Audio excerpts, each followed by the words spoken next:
porque todo tesouro que existe é meu. Tem lendas de um rei tirano e ele sou eu. O mais forte da Babilônia na guerra se encontra. Tem um arqueiro dominando o campo de batalha. Desses portões saem meus tesouros. Quero riquezas, prata, cobre e ouro. O meu fantasma nobre te destrói. Eu sou o herói dos heróis. Capítulo 8. Amanhã em Miami. Entrou no apartamento devagar, sem pedir licença, espalhando uma luz dourada pelas frestas da cortina e pintando o chão da sala com retângulos quentes. O ar ainda guardava um restinho da noite anterior: perfume, álcool, cansaço, conversa demais e decisões questionáveis, mas nada forte o bastante para transformar aquilo num cenário de ressaca trágica.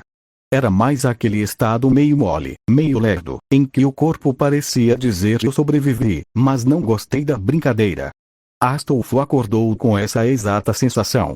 Não estava destruído, o que por si só já era quase uma vitória moral. Só tinha um peso gostoso e irritante nas pálpebras, uma lentidão nas juntas e uma vaga impressão de que sua dignidade tinha ficado em algum ponto da noite passada e ainda não tinha sido localizada. Ficou alguns segundos olhando pro teto, sem pressa nenhuma, com o cérebro funcionando em ritmo de carreta subindo ladeira. Então soltou um suspiro curto, sentou na cama e passou a mão no rosto. A garganta estava seca. Os ombros, tensos. E havia também aquela sensação estranha, muito sutil, quase imperceptível, latejando sob a pele, como um aviso tímido que ele preferia não encarar de frente logo cedo. Quando ergueu a camisa por reflexo, só por um instante, viu a marca da luxúria pulsar levemente, discreta, como se respirasse junto com ele. Nada violento. Nada dramático. Só o suficiente para fazê-lo estreitar os olhos e baixar a roupa de novo com uma cara de quem pensou: não. Cedo demais para lidar com isso. Astolfo se levantou sem muita cerimônia, pegou uma toalha e saiu do quarto, andando pelo apartamento como alguém que ainda estava negociando com o próprio corpo. Na sala, Félix já estava acordada. Félix estava sentada no sofá, com a postura naturalmente ereta de quem parecia nascer pronta pro expediente, mesmo nos dias em que o sono ainda fazia sombra nos olhos. Ao ouvir os passos, virou o rosto. Bom dia, Félix diz. Astolfo passou uma mão pelos cabelos bagunçados e respondeu num tom meio rouco, mas habitual. Bom dia, Astolfo diz. Sem parar, sem floreio, sem a provocação matinal de sempre, ele seguiu direto para o banheiro e entrou quase de imediato, fechando a porta logo em seguida. Félix ficou olhando na direção do banheiro por um segundo a mais do que o necessário. Não foi um olhar invasivo, nem desconfiado demais. Foi só aquele tipo de observação silenciosa de quem convive o bastante com alguém para notar quando a energia da pessoa saía um pouco do eixo. Astolfo costumava ser espalhafatoso até meio dormindo. O bom dia econômico, a cara neutra e a pressa de se enfiar no banheiro não chegaram a soar alarmantes, mas também não eram exatamente normais. Félix não comentou nada.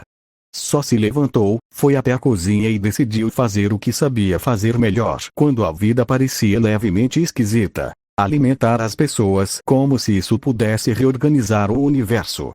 E, em partes, podia mesmo. Logo a cozinha começou a ganhar cheiro de manteiga quente, massa doce e café recém-passado. Félix se movia com eficiência tranquila, num ritmo bonito de ver. Quebrava os ovos com uma mão só, mexia a massa sem respingar nada, virava as panquecas na frigideira com um gesto rápido e preciso. Cada disco dourado saía macio, com as bordas levemente coradas e aquele perfume reconfortante que fazia o apartamento inteiro parecer mais seguro do que realmente era. Um prato. 5 panquecas. Outro prato. 5 panquecas. Mais um. 5 panquecas. Félix regou mel por cima dos 3 montinhos generosos, vendo o brilho âmbar escorrer devagar pelas laterais. Depois organizou a mesa com um capricho quase automático. Uma garrafa térmica com café, outra com leite, as xícaras arrumadas no centro, talheres alinhados, guardanapos dobrados. Tudo simples, mas aconchegante.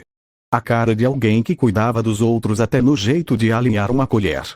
Quando terminou, sentou-se à mesa e soltou o ar devagar.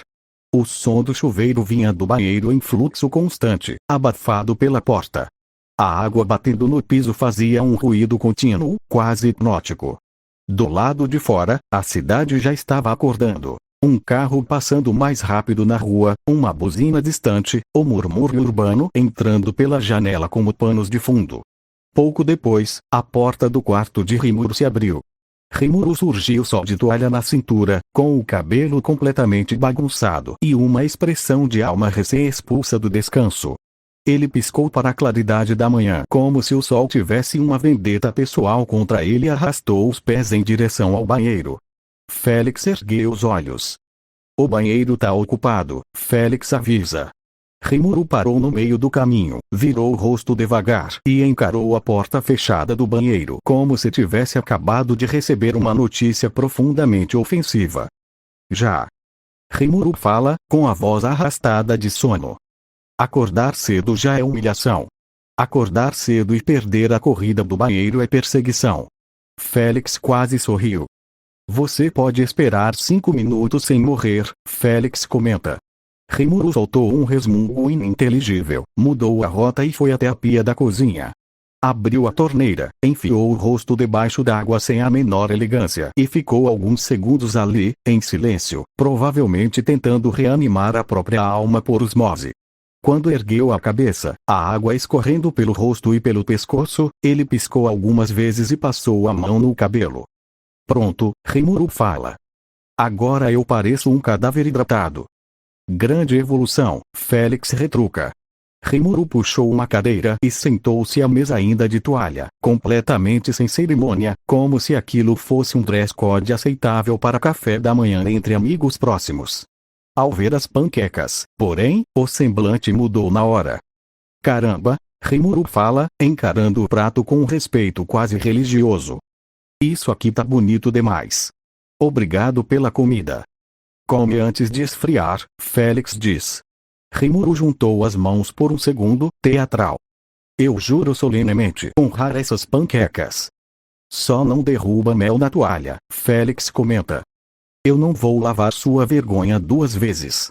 Rimuru levou a primeira garfada à boca e soltou um som satisfeito pelo nariz, fechando os olhos. Nossa Senhora da Massa Fofinha, Rimuru fala. Isso aqui tá absurdo. Félix serviu o café para os dois. Drama demais para 8 da manhã, Félix diz. Não é drama, é reconhecimento profissional, Rimuru retruca. Se você largar medicina, Miami inteira perde uma cirurgiã e ganha a maior ameaça à dieta da Flórida.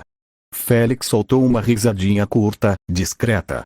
Eles começaram a comer devagar, sem pressa, como quem deixa amanhã acontecer. O açúcar leve da massa, o mel escorrendo, o cheiro do café misturado com o da manteiga ainda no ar, tudo criava aquela sensação rara de trégua. Mesmo com o chuveiro ainda ligado no banheiro, mesmo com o mundo lá fora começando a acelerar, a cozinha parecia temporariamente protegida. Rimuru apontou o garfo na direção do banheiro. Ele tá estranho ou eu tô mais observador do que o normal? Rimuru fala. Félix cortou um pedaço da panqueca antes de responder. Um pouco estranho, Félix admite. Mas nada para criar teoria de conspiração. Pena, Rimuru comenta. Eu já estava pronto para dizer que ele foi possuído pelo espírito de uma freira cansada. O Astolfo? Félix retruca, olhando por cima da xícara. Uma freira pediria demissão no primeiro dia. Rimuru riu baixo. Verdade. Ele ia corromper o convento em menos de 40 minutos. Félix balançou a cabeça, mas a boca quase curvou. Vocês dois são um caso perdido, Félix comenta. Você também mora aqui, Rimuru fala. Então já perdeu junto. Félix tomou um gole de café e olhou rapidamente para a porta do banheiro de novo. A água ainda caía lá dentro. Talvez ele só esteja cansado, Félix diz. Ontem ninguém aqui fez nada muito inteligente, Rimuru fala. Então é uma explicação válida. Você fala como se tivesse sido um observador inocente, Félix retruca. Eu fui uma vítima do ambiente, Rimuru responde, muito sério. Um homem fraco diante das circunstâncias. Um preguiçoso diante da responsabilidade. Isso sim, Félix comenta. Aí você me ofende com precisão cirúrgica. Eles continuaram comendo, entre goles de café e comentários leves sobre o trabalho, o calor de Miami, o preço absurdo das coisas e o fato de que a noite anterior tinha sido longa o bastante para render consequências sociais, emocionais e talvez até espirituais. Tudo em tom leve, debochado, daquele jeito confortável de quem já entendia o ritmo um do outro. Quando terminou o café da manhã, Rimuru empurrou o prato vazio para a frente com satisfação genuína. Eu tô oficialmente menos triste com a existência, Rimuru fala. Fico feliz de ter contribuído com o milagre, Félix diz. Rimuru se levantou, enfim lembrando que ainda estava de toalha. Vou me arrumar e sair para entregar uns currículos, Rimuru fala. Se eu continuar parado, daqui a pouco o universo me registra como mobília. Faz isso, Félix comenta. E coloca a roupa antes. Ser rejeitado em entrevista por excesso de coxa seria constrangedor. Você subestima meu poder de argumentação, Rimuru retruca. E você superestima muito coisa, Félix diz. Rimuru apontou para ela como se tivesse recebido um golpe injusto, mas foi para o quarto se arrumar. Alguns minutos depois, voltou vestido, com o cabelo ainda meio úmido e uma pasta amassada embaixo do braço. Tô indo, Rimuru fala. Se eu conseguir um emprego, volto dramaticamente transformado. Eu aceito até você voltar só um pouco mais organizado, Félix comenta. Rimuru foi até a porta, calçou os sapatos e abriu um sorriso preguiçoso. Deseja sorte, Rimuru fala. Boa sorte, Félix diz. E tenta não discutir com nenhum recrutador. Eu só discuto quando me provocam primeiro. Você considera respirar perto de você uma provocação? Porque às vezes é. Félix soltou um suspiro que escondia riso. Vai logo. Tchau, mãe do apartamento, Rimuru fala. Rua, Félix retruca. Rimuru saiu rindo. O apartamento ficou mais quieto depois que a porta se fechou. Restou o som da água ainda correndo no banheiro, o tilintar dos talheres e a luz morna da manhã invadindo a cozinha. Félix recolheu os pratos, empilhou a louça e começou a lavar tudo com a mesma eficiência calma de sempre. Água, sabão, espuma. O cheiro doce das panquecas foi dando espaço ao aroma limpo do detergente e ao café que ainda pairava no ar. O prato de Astolfo continuava intacto. Félix olhou para ele por um instante, depois serviu o café que seria dele, mas como ninguém saía do banheiro, acabou guardando a bebida que sobrou num recipiente limpo e colocando na geladeira. Se ele aparecesse depois, pelo menos teria alguma coisa pronta.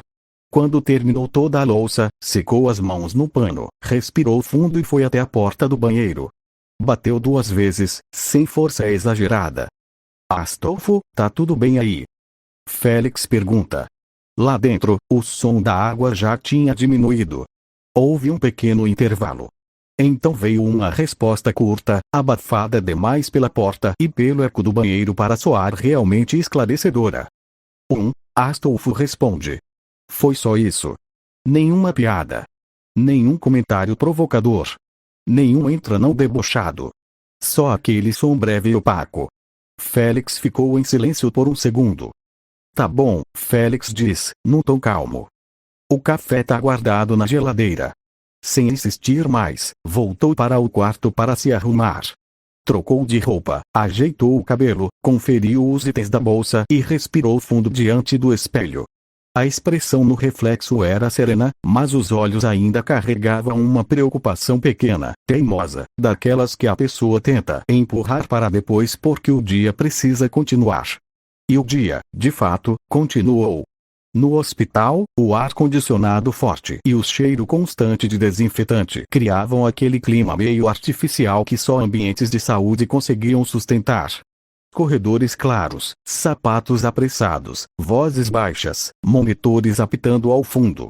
Tudo seguia o ritmo habitual de um lugar onde sempre havia alguma urgência, mesmo quando nada parecia urgente de verdade. Félix chegou pronta para encarar o turno pesado de sempre. Só que, para surpresa dela, o destino resolveu oferecer uma trégua.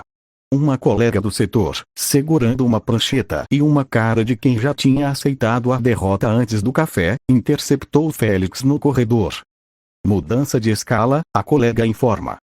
Hoje te colocaram nos atendimentos de baixa complexidade e observação. Nada de cirurgia. Félix ergueu as sobrancelhas. Sério? Félix pergunta. Sério, a colega responde. Teve remanejamento da equipe. Você ficou com os casos leves, triagem de retorno, observação e umas pérolas ambulatórias. Félix ajeitou a alça da bolsa no ombro. Pérolas ambulatórias normalmente significam dor de cabeça, Félix comenta. A colega deu um sorriso cansado. Mas uma dor de cabeça sem sangue. Aproveita.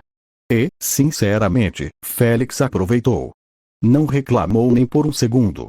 Depois dos últimos dias, um plantão sem cirurgia, sem correria extrema e sem decisão crítica a cada 20 minutos, soava quase como férias com iluminação fluorescente. O primeiro paciente da manhã foi um senhor de meia-idade com uma expressão sofrida tão ensaiada que parecia testando vaga em novela. Ele entrou mancando ligeiramente, pressionando a lombar com uma das mãos e gemendo em intervalos muito bem distribuídos. Félix sentou-se à frente dele e abriu o prontuário. O que o senhor está sentindo? Félix pergunta. O homem fez uma careta dramática. Doutora, é uma dor terrível nas costas. Terrível. Horrível. Um negócio que me trava todo, o homem responde. Félix observou em silêncio por 2 segundos. Desde quando? Félix pergunta. Desde ontem à noite, o homem diz. Como começou? Félix pergunta. Do nada, ele responde rápido demais. Félix inclinou levemente a cabeça. O senhor carregou o peso? Não. Fez esforço? Não. Caiu? Não. Dormiu torto? Talvez. Félix folheou o prontuário com calma. O senhor trabalha com o quê? Félix pergunta. O homem pigarreou. Serviços gerais. Entendi, Félix diz. E por acaso hoje o senhor precisaria de um atestado? Houve um segundo inteiro de silêncio. O homem piscou. Se a senhora achar necessário, pela minha saúde, talvez. Félix quase sorriu. Pela minha saúde era maravilhoso. Ela fez o exame básico, testou a amplitude de movimento, palpou a região e encontrou exatamente o que esperava. Tensão leve, exagero pesado, risco mínimo. O senhor tem dor, sim, Félix comenta. Mas não tem nada aqui que justifique o drama de fim de mundo. Eu nem dramatizei, o homem fala, ofendido. Félix ergueu uma sobrancelha. O senhor entrou gemendo antes de sentar. Dura é democrática. Cada um expressa como pode. Bonita frase, Félix retruca. Vou anotar junto do relaxante muscular. No fim, orientou repouso relativo, compressa morna, medicação simples e deu um atestado curto, suficiente para que o homem saísse do consultório com a mesma dignidade de quem tinha vencido um processo judicial. O próximo caso foi uma moça nova, provavelmente na casa dos 20 e poucos, que chegou com o celular na mão e um medo monumental no olhar. Doutora, eu acho que tenho umas 4 doenças autoimunes, anemia severa, problema hormonal e talvez uma coisa no fígado. A moça dispara. Félix respirou fundo, já conhecendo o tipo. Quais são os sintomas? Félix pergunta. A moça arregalou os olhos. Cansaço, sono, irritação, fome fora de hora, às vezes tristeza, e uma dor no ombro quando eu durmo em cima dele. Félix ficou em silêncio. Você pesquisou isso onde? Félix pergunta. A moça abaixou o celular devagar. No TikTok, e em 2 vídeos de uma mulher que fala muito rápido. Claro, Félix comenta, sem alterar o tom. Depois de conversar mais, investigar a rotina e fazer perguntas básicas, a resposta real veio quase constrangedoramente simples. A moça estava dormindo mal, se alimentando pior ainda, estudando até tarde e vivendo à base de café e ansiedade. Félix encostou a caneta no prontuário. O diagnóstico preliminar é vida universitária, Félix diz. A moça piscou. Isso existe? Infelizmente, sim, Félix responde. É crônico, surtado e aparece muito em época de prova. A paciente riu, meio sem graça, meio aliviada. Félix orientou exames simples por precaução, explicou com paciência o que realmente valia investigar e o que era só o algoritmo tentando convencer alguém saudável de que estava morrendo. Mais tarde, atendeu uma senhora aposentada que, na prática, não tinha nada além de carência acumulada e tempo livre demais. A mulher entrou com a bolsa enorme, um lenço no pescoço e uma disposição invejável para conversar. Eu vim porque senti uma coisinha estranha aqui, a senhora diz, tocando vagamente o lado esquerdo do peito. Félix imediatamente ficou atenta. Quando começou? Félix pergunta. Faz umas 2 semanas. Mas também pode ter sido gases. Ou saudade. Ou raiva do meu filho, a senhora responde. A consulta demorou mais porque a paciente emendava uma história na outra com a habilidade de uma contadora profissional de causos. Falou do filho que não ligava, da vizinha fofoqueira, do cachorro da irmã, da novela e de como o médico jovem hoje em dia pelo menos escuta melhor que os antigos. No fim, depois de examinar, conferir sinais, descartar algo grave e orientar retorno com cardiologia por segurança, Félix percebeu com clareza que metade do atendimento tinha sido clínico e a outra metade social. E estava tudo bem. Nem todo mundo ia ao hospital só por dor física. Alguns iam porque o corpo era a desculpa mais aceitável para pedir atenção.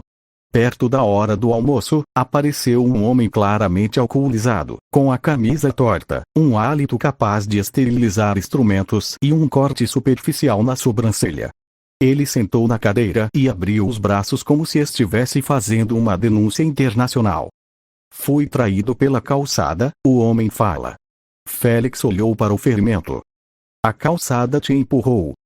Félix pergunta. Me atacou na covardia, ele responde, muito ofendido. Entendi, Félix diz. E quantas doses o senhor tinha tomado antes desse atentado urbano? O homem estreitou os olhos, pensando com esforço monumental. Não gosto de contar coisa triste. Félix precisou controlar a vontade de rir. Limpou o corte, avaliou a necessidade de sutura e concluiu que não era grave. Enquanto fazia o curativo, o homem resolveu filosofar. A bebida acaba com o homem, ele diz, num tom quase poético. Mas mesmo assim o senhor insiste nela, Félix comenta. Relacionamento tóxico, ele fala. Já pensou em terminar? Já. Mas ela sempre volta em datas comemorativas. Félix finalizou o curativo. Hoje termina pelo menos por 24 horas, Félix diz. Hidratação, repouso e nada de discutir com a calçada de novo. O homem apontou para ela com admiração bêbada. A senhora fala bonito. E o senhor fala torto. Próximo. Ao longo do turno, ainda vieram um entregador com o punho torcido depois de frear errado, uma criança com febre baixa e uma mãe apavorada num nível 20 vezes maior que o quadro real. O rapaz que queria ver se estava tudo certo porque fazia 6 anos que não fazia check-up e decidiu sentir medo do nada, e uma mulher que jurava estar com pressão alta, mas na verdade só tinha tomado 3 energéticos e brigado no trânsito antes de chegar.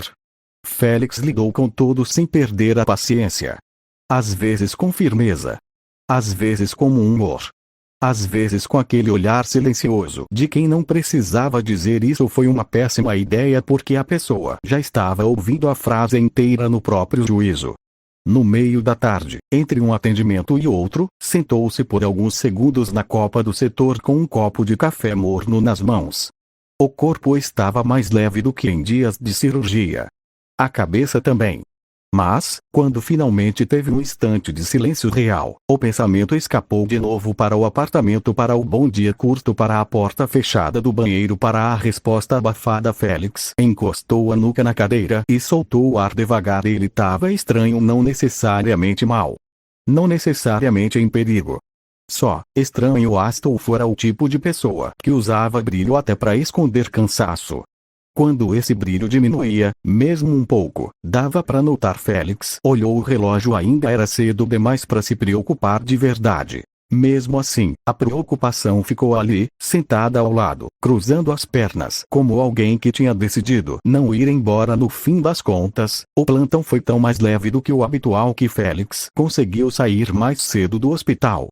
Não cedo a ponto de parecer folga, mas cedo o bastante para sentir uma pequena alegria adulta, dessas meio ridículas e intensas. O céu de Miami já estava se inclinando para o fim de tarde, com tons quentes refletindo nos prédios e um vento mais ameno circulando entre as ruas. O corpo de Félix estava cansado, sim, mas não exausto. Era um cansaço honesto. Suportável.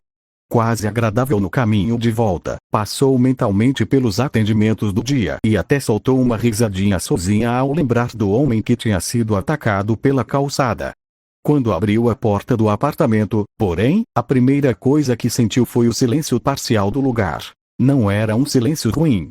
A televisão estava ligada na sala, em volume baixo. Havia o som de uma embalagem sendo mexida, o barulho sutil de alguém se ajeitando no sofá. Mas faltava uma presença. Rimuru estava alargado de um jeito quase artístico, ocupando o sofá como se tivesse sido derramado ali, com uma camiseta folgada, bermuda e um pacote de salgadinhos no colo. Ao ouvir a porta, ele virou o rosto. Você voltou cedo, Rimuru fala. Félix fechou a porta atrás de si. Hoje o hospital resolveu ser misericordioso. Félix diz. Rimuru ergueu o pacote. Quer? Rimuru pergunta. Félix tirou os sapatos. Isso aí tem gosto de queijo ou de produto químico? Félix pergunta. Rimuru balançou a cabeça. Não vi ele desde manhã. Rimuru fala. Quando cheguei, o apartamento já estava vazio. Quer dizer, vazio no sentido dramático. Tinha coisas dele, então tecnicamente não estava vazio. Félix assentiu devagar. Entendi. Félix comenta. Rimuru percebeu a mudança mínima na expressão dela. Tá preocupada? Rimuru pergunta. Félix ficou alguns segundos calada antes de sentar na poltrona ao lado. Um pouco, Félix admite. Ele estava estranho hoje cedo. Rimuru puxou as pernas para cima do sofá. Astolfo e estranho às vezes dividem apartamento dentro do mesmo corpo. Rimuru comenta. Mas, eu também achei ele meio fora do normal. Félix pegou o controle da TV e abaixou um pouco mais o volume. Talvez ele só precise de espaço. Félix diz. Talvez. Rimuru fala. Mas se ele entrar por essa porta fazendo drama, a gente age como se nada tivesse acontecido. Claro, Félix responde. E depois observa em silêncio igual duas velhas fofoqueiras responsáveis. Rimuru abriu um sorriso. Aí sim, um plano maduro. Félix finalmente aceitou um pouco do salgadinho, provou e fez uma careta mínima. Isso é criminoso. Félix comenta. E mesmo assim você vai comer mais um? Rimuru retruca. Félix comeu mais um. Infelizmente, você tá certo. Os dois ficaram assistindo a TV sem realmente prestar tanta atenção no programa. Era alguma coisa qualquer, dessas que existem mais para preencher o ambiente do que para serem acompanhadas de verdade. De vez em quando, um dos dois comentava algo bobo. Rimuru contou que tinha deixado currículos em vários lugares e que, milagrosamente, não discutirá com ninguém. Félix relatou os absurdos do plantão com o mesmo tom seco que deixava tudo mais engraçado. Um homem tentou transformar tensão muscular em licença médica de novela. Félix comenta. Conseguiu? Rimuru pergunta. Parcialmente. Félix responde. Dei um atestado curto porque a atuação mereceu menção honrosa. Justo. Rimuru fala. Incentivo à arte nacional. Depois falou da universitária diagnosticada com excesso de internet, da senhora que provavelmente só queria conversar e do bêbado traído pela calçada. Rimuru ria com aquela energia frouxa do começo da noite, quando o corpo já tinha desistido de parecer elegante, mas, por baixo da leveza, havia uma ausência sentada entre os dois cada vez que o corredor permanecia quieto. Cada vez que a fechadura não girava.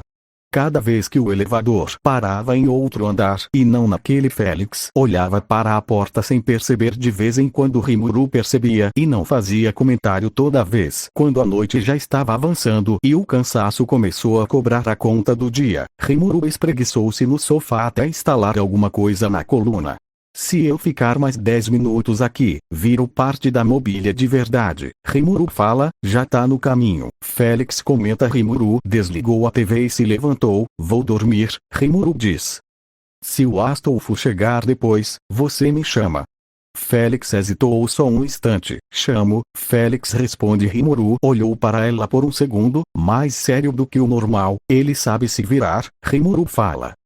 Mas, você não precisa fingir que não tá preocupada. Félix soltou um suspiro fraco. Eu sei, Félix diz. Boa noite, Félix. Rimuru fala, boa noite, Rimuru. Félix responde.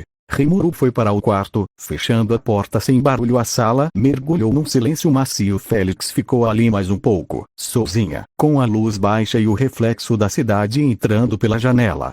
O apartamento parecia maior quando um dos três faltava. Não muito maior. Só o suficiente para incomodar. Ela se levantou, conferiu a porta uma última vez, passou pela cozinha para beber água e deixou os copos arrumados para a manhã seguinte quase por hábito.